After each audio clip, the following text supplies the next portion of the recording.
is very difficult to get. But the nearest we can get to that is to look at some examples. There are central public sector undertakings which have units in Kerala and outside Kerala. Okay? I'm not taking the current information. Central public sector undertakings, for various reasons which you and I know, is now being neglected. For the last few years, public sector is being neglected as a matter of policy, which is a very sad thing for this country, which I feel, but it's happening. Public sector is being neglected and private sector is being encouraged. But before that, what happened, I'm talking about a time, say a few years earlier. If you look at, say, a company like HOC, Hindustan Organic Chemicals, it has a big setup in Bombay and it has a setup in Cochin. The Bombay setup is running at a loss, Cochin setup is running at a profit. Instrumentation Limited, its head office is in Kota in Rajasthan. Rajasthan. Malayalis here will say, oh, the condition, everything outside Kerala is great, a wonderful place. So Kota, nobody knows where Kota is, by the way. The fellow will have great difficulty putting it. But it's in Rajasthan, so it must be good. So Kota instrumentation factory, that the headquarters and their factories run at a loss, and they were kept afloat by their factory in Kanjikode. Instrumentation Limited, that is. Then ITI, when it was Indian Telephone Industries, when it was running well, the headquarters is in the Silicon Valley of India, Bangalore. Anybody with the right sense anywhere in the world will go there to Bangalore, and the streets are paved with gold in Bangalore. Bangalore unit running at a loss, Kanjikode unit running at a profit. Hindustan Newsprint Limited, that is the best example actually. Hindustan Newsprint Limited, okay, that's a very interesting sequel to that which I will tell you. Hindustan Newsprint Limited had 4 major plants across India. The 3 other plants were one was in Uttar Pradesh, one was in Madhya Pradesh, one was somewhere else, and one was in Vellore, just outside between Cochin and Kottayam. It's called here Vellore Newsprint. No prizes for guessing which was the only profitable unit of Hindustan. And these are giant factories, not with 100, 200 people and all that. Probably 1,000 employees. Only one unit working profitably, the other 3 units working at a loss. But we are so stubborn, data we are determined. It's almost like a religious belief. Whatever evidence to the contrary, we will not budge from that notion that nothing works in Kerala. So I just want to assure you all that that impression is wrong. Not only from my personal experience, but from the data from my study of 50 SMEs which have started as startups and grew to scale, and all of them are national leaders or global leaders. In manufacturing, and I've taken only manufacturing. Now if you add the other sector, as you all know, manufacturing in India today is shrinking as a percentage of gross domestic product. This is the one piece of data I will leave you with. Manufacturing as a share of GDP is one of the indicators of the industrial development of a country or a state.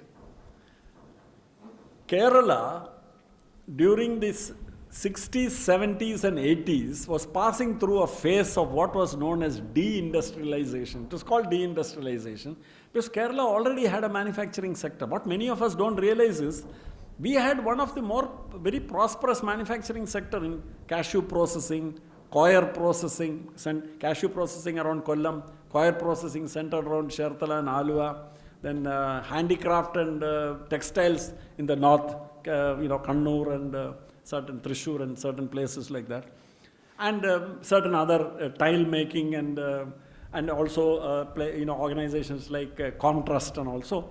There was a fairly thriving manufacturing setup in Kerala at the time of independence. Then there started a decline. And what happened was that wages started rising in Kerala because of rising aspirations, because of rising literacy and expectations from life, etc. One part of the reason, there are other economic reasons as to why wage rates went up.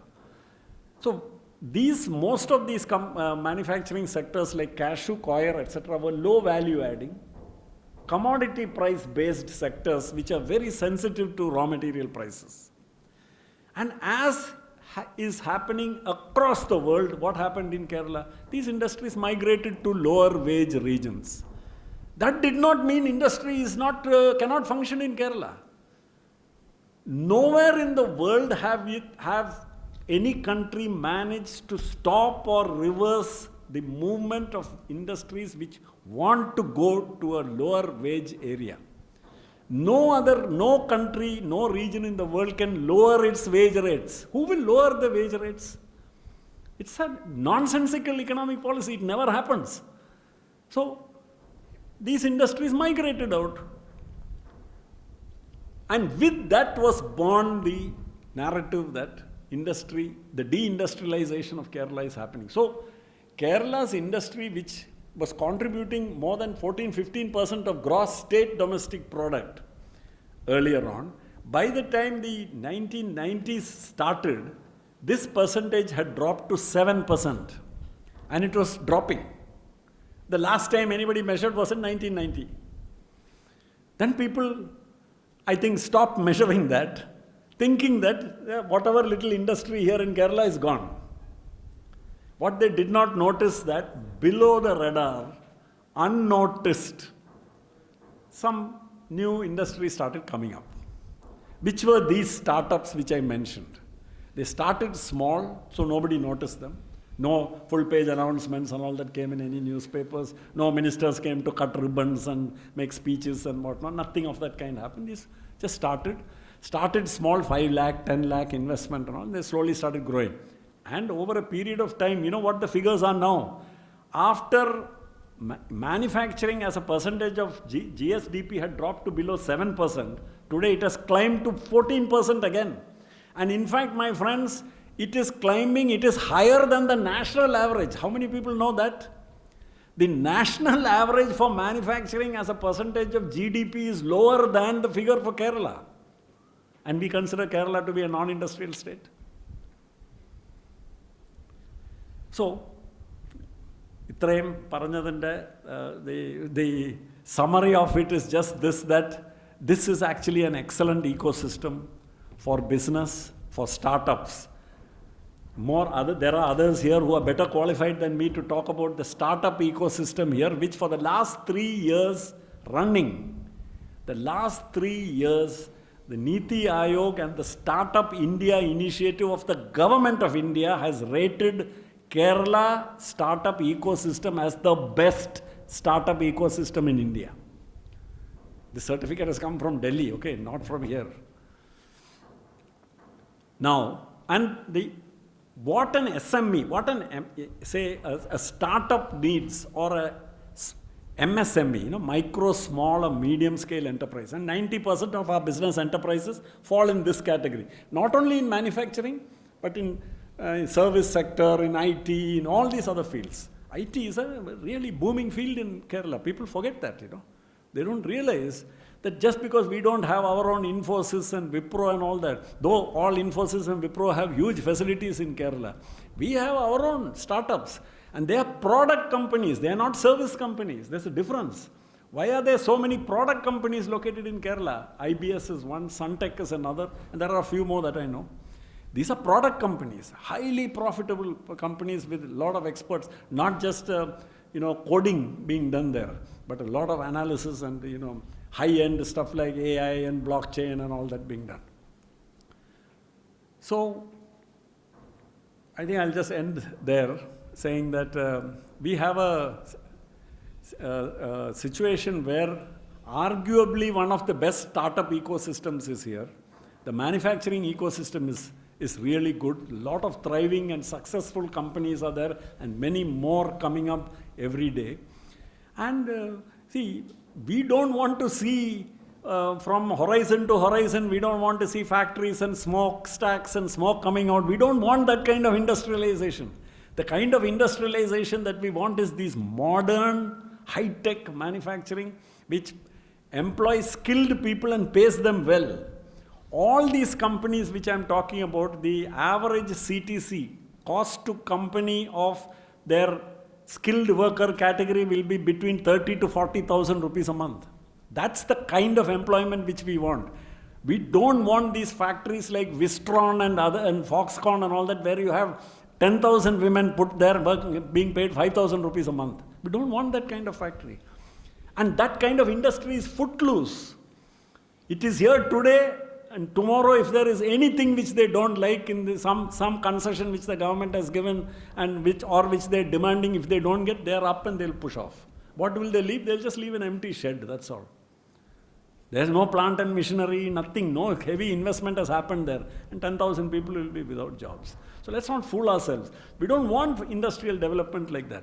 What we want is this organically growing high-tech manufacturing, which is growing well. That's the good news in this country and in this state. And all of it, a lot of it is based on translational technology. It is based on heavy investment in R&D. Some of the best spending on R&D, which is the news which actually the governments probably are still not aware, are these kind, not only in Kerala, in other parts of India also. It is the SME sector which are among the best spenders, and they don't spend to get some tax concession. They spend because they have to spend on R&D. They find, like I found, that the highest return on investment is the money you spend on R&D. The highest ROI which you can get is that. So that's what I have to say. Thank you. Thank you, sir. Your talk was really thought-provoking and inspiring.